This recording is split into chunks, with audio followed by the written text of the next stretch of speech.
Surat Al-Mu'minun ayat 103. Wa man khaffat mawazinuhu fa ulaika alladzina khasiru anfusahum fi jahannama khalidun.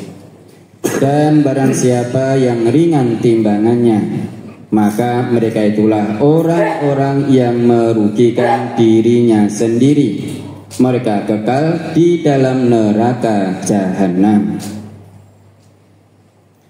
Barang siapa yang ringan timbangan kebaikannya, maka mereka itulah orang-orang yang merugikan dirinya sendiri. Mereka kekal di dalam neraka jahanam. Kita sebagai orang Islam tak luput dari perbuatan dosa dan kesalahan. Berarti kalau kebaikan kita lebih ringan dari keburukan kita bisa masuk neraka. Pertanyaannya, apakah kita akan dibersamakan atau diworki di neraka bersama-sama dengan orang-orang kafir? Lah orang Islam kok kebaikannya lebih ringan daripada keburukannya, ini Islam ini ngendi terusan? Islam ini semuanya kebaikan, Bapak dan Ibu. Dari bangun tidur sampai tidur lagi itu kebaikan. Kok sampai pahala kebaikan kita itu lebih ringan daripada dosa kita itu, kayak Islam kita ini tenanan nopo ora kan itu. Coba kita mau minum saja, asal dengan tangan kanan ucap bismillah, pahala loh. Kita mau tidur berdoa, pahala. Bangun tidur berdoa, pahala. Masuk waktu pagi berdoa, pahala. Kemudian datang waktu duha, bangkit 2 rakaat, pahala juga. Coba 24 jam kita ini diikat dengan kebaikan loh. Coba kita urutkan ya. Misalkan dari waktu sholat subuh ya, ada 2 fajar. 2 rakaat fajar khairum minad dunya wa ma fiha. 2 rakaat fajar itu kebaikannya di sisi Allah lebih baik daripada dunia seisinya. Kenapa? Karena menurut Allah dunia seisinya ini tidak ada harganya, tidak ada nilainya. Lebih berharga 1 helai sayap nyamuk. Maka 2 rakaat fajar yang terus secara istiqomah kita kerjakan, itu kebaikannya di sisi Allah lebih baik daripada dunia seisinya. Begitu selesai fajar, kalau masih ada waktu belum iqomah, di situ berdoa antara adzan dan iqomah, waktu mustajab, kebaikan lagi. Kemudian iqomah, sholat subuh secara berjamaah, habis subuh zikir. Kemudian nanti masuk waktu pagi, doa pagi. Kemudian bangun, bangkit, sholat duha. Ketika Bapak mau masuk kamar mandi, mandi pagi sebelum berangkat kerja, dengan kaki kiri baca doa, pahala. Keluar kamar mandi, kaki kanan ucapkan doa, pahala lagi. Badai sarapan, berdoa, ucap bismillah dengan tangan kanan, tidak tergesa-gesa. Selesai makan, berdoa, pahala lagi. Mau minum juga begitu. Apa? Sudah sampai mau tidur, sampai bangun tidur pun ada doanya, semuanya pahala kebaikan. Kok sampai orang Islam kebaikannya lebih sedikit daripada dosanya? Dan terus apa yang dilakukan dengan keislamannya? Jangan-jangan Islamnya tidak kafah. Maka rugi sekali orang Islam di dunia ngaku Islam, tapi kok tidak punya kebaikan. Berarti kan maksiat.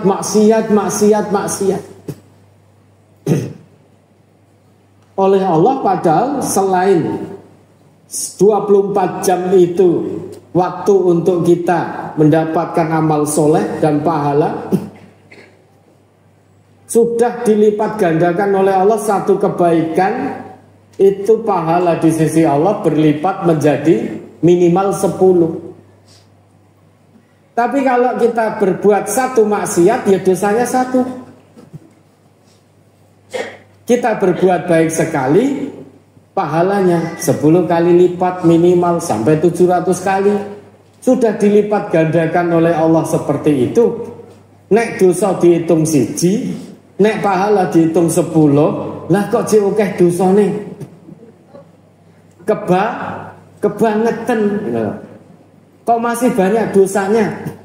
Padahal kalau dosa satu dihitung satu, pahala kebaikan satu kebaikan al-hasanah bi asyri amsalihah, minimal 10 kebaikan di hadapan Allah.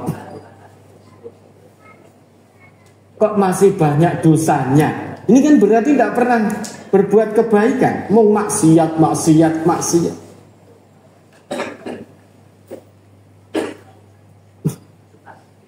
Namun demikian jangan lantas kita berpikir, oh nek ngono aku iso berbuat baik terus maksiat.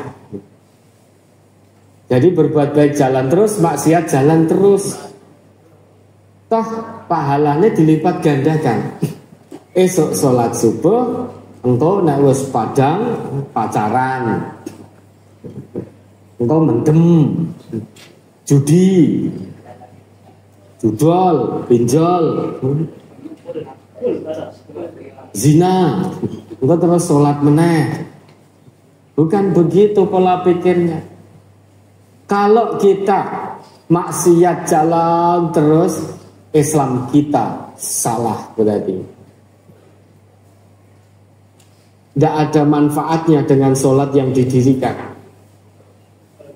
Padahal sholat itu didirikan gunanya untuk apa? Tanha 'anil fahsya wal munkar, mencegah pelaku-pelaku sholat dari perbuatan keji dan mungkar.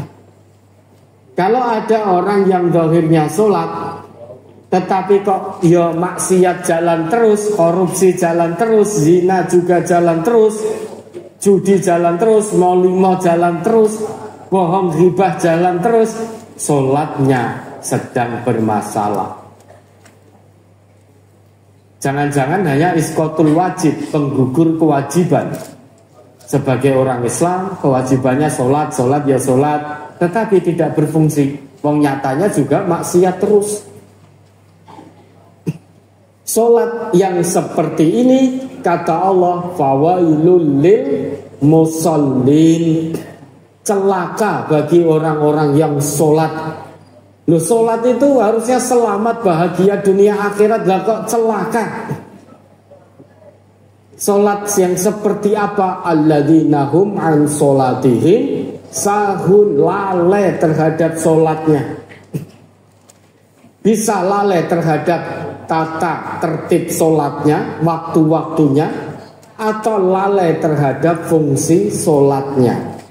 Meski dikerjakan di awal waktu, tetapi fungsinya dia lalaikan dan tidak mau tahu dengan fungsi sholat. Dan juga sholat digunakan untuk pamer. Mau pemilu, mau pilkada, sholat. Ya, sholat tujuannya untuk pamer dan dipilih, misalkan begitu. Allah Maha mengetahui niat yang ada dalam hati kita. Sholat ini gue pemilu, apa gue pilkada, apa sholat karena Allah, betul. Itu Allah Maha mengetahui. Maka sholat yang digunakan, yang didirikan karena pamer, kata Allah, wailun, celaka orang yang sholat seperti itu. Lalai terhadap waktu-waktu sholatnya, lalai terhadap fungsi sholatnya. Orang zahirnya sholat tapi terus maksiat, berarti lalai terhadap fungsi sholatnya. Sholatnya juga untuk pamer, maka sholat seperti ini, kata Allah, wailun, celaka orang-orang yang sholatnya seperti itu. Nah ini. Lah, kembali ke pertanyaan tadi. Kalau saudara sholat selama ini, sholatnya sudah berfungsi apa belum? Tentu saudara tahu dan Allah Maha mengetahui. Saya ya sholat tapi saya masih pacaran. Berarti tahu itu pacaran itu dosa. Hukuman teringan orang bersentuhan sengaja yang bukan mahram, itu hukuman teringannya ditusuk kepalanya dengan jarum besi dari neraka. Saya sholat tapi belum bisa meninggalkan pacaran, berarti sholatmu belum berfungsi. Sholatmu belum berfungsi, gak ada manfaatnya. Wong sholat tak belum bisa meninggalkan pacaran, sholat tak belum bisa meninggalkan korupsi, wong sholat kok belum bisa meninggalkan deket-deket zina, pergaulan bebas, sholat kok belum bisa meninggalkan ketidakadilan, belum bisa meninggalkan kebatilan, kedoliman, kecurangan, keculasan.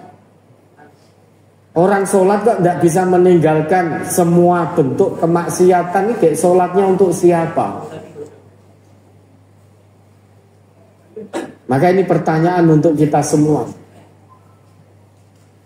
Kalau sampai memang nanti di hari kebangkitan pahala kita lebih ringan daripada keburukan kita, maka ketetapan Allah, orang yang seperti itu akan dimasukkan ke dalam neraka hawiyah.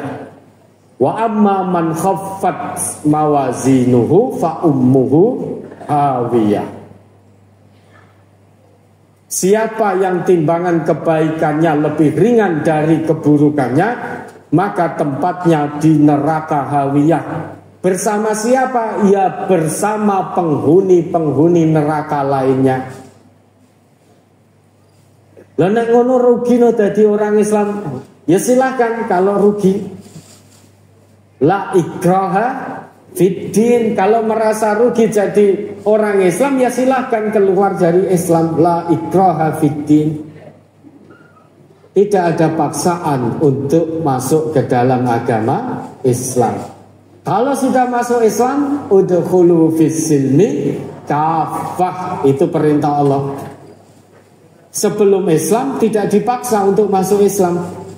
Tapi begitu sudah masuk Islam, masuklah ke dalam Islam secara kafah, totalitas jiwa dan raga.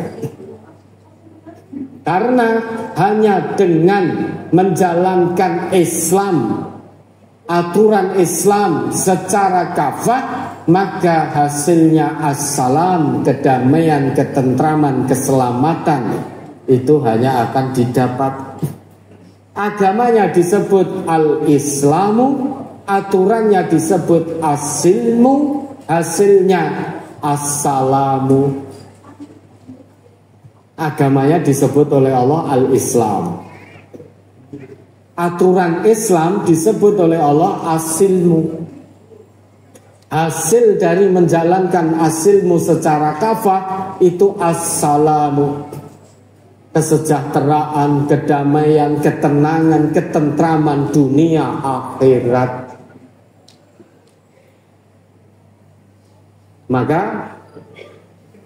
kalau kita merasa sholat kita itu belum bisa menjauhkan kita dari perbuatan keji dan mungkar, ayo segera fungsikan sholat kita. Benahi fungsi sholat kita, tundukkan hawa nafsunya. Jangan kalah melawan hawa nafsu. Banyak orang yang sholat tapi kalah juga melawan hawa nafsunya. Padahal orang yang sholatnya benar itu pasti menang melawan hawa nafsu. Kalau sampai kita kalah melawan hawa nafsu, sholat kita belum benar karena belum berfungsi. Kalau masih merasa kalah melawan hawa nafsu, ayo lawan hawa nafsunya, tundukkan hawa nafsu. Dengan apa? Dengan sholat. Dengan sholat yang benar. Sholat yang benar itu tanha anil fahsya wal mungkar. Itu ciri sholat yang benar. Kalau sudah sholat tapi yang masih maksiat, sholatnya belum benar, baru sebatas penggugur kewajiban. Sehingga kewajibannya dia gugurkan rumangsane, maka kemaksiatannya jalan terus. Itu tanda sholatnya belum benar. Mumpung belum terlambat, ajal nafas belum di kerongkongan, betulkan sholatnya. Kapan? Sejak saat ini kita betulkan sholat kita, sehingga betul-betul berfungsi. Kalau sudah demikian, insya Allah kebaikan kita akan lebih berat daripada kesalahan-kesalahan kita. Kuncinya di sholat, Bapak Ibu. Kuncinya di sholat. Orang yang sholatnya benar, perbuatan semuanya insya Allah benar. Kuncinya ada di sholat. Kalau perbuatan kita belum benar, perbaiki sholatnya. Perbaiki sholatnya. Kuncinya ada di sholat. Karena sholat itu hubungan kita dengan Allah, interaksi kita dengan Allah. Sholat kita berantakan, maka ya sudah, hidup kita berantakan. Hati kita juga berantakan, penuh ketakutan. Takut ini, takut itu, takut proyek diserobot orang lain, takut di PHK, takut ini, khawatir ini, itu, dan lain sebagainya. Kenapa? Karena hubungan kita dengan Allah sedang tidak baik-baik saja. Maka tidak ada ketenangan dalam hati. Kuncinya tenang hati itu, sholatnya tertib dan khusyuk, itu kuncinya mendapatkan ketenangan dalam hati. Waladzikrullahi akbar. Dan mengingat Allah dalam hal ini sholat itu paling utama. Mengingat Allah dalam hal ini sholat itu ibadah yang paling utama. Maka kuncinya ada di sholat. Kunci semua kebaikan ada di sholat kita. Kalau sholat kita baik, berfungsi betul, insya Allah semua perbuatan kita baik dan benar. Tapi kalau sholatnya berantakan, bolong-bolong, perbuatan kita juga tidak akan baik.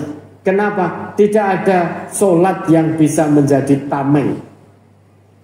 Kalau tidak ada tamengnya, berarti kita mengikuti hawa nafsu. Orang yang hidup dengan hawa nafsunya, bisa dipastikan ucapannya, perbuatannya pasti tidak baik.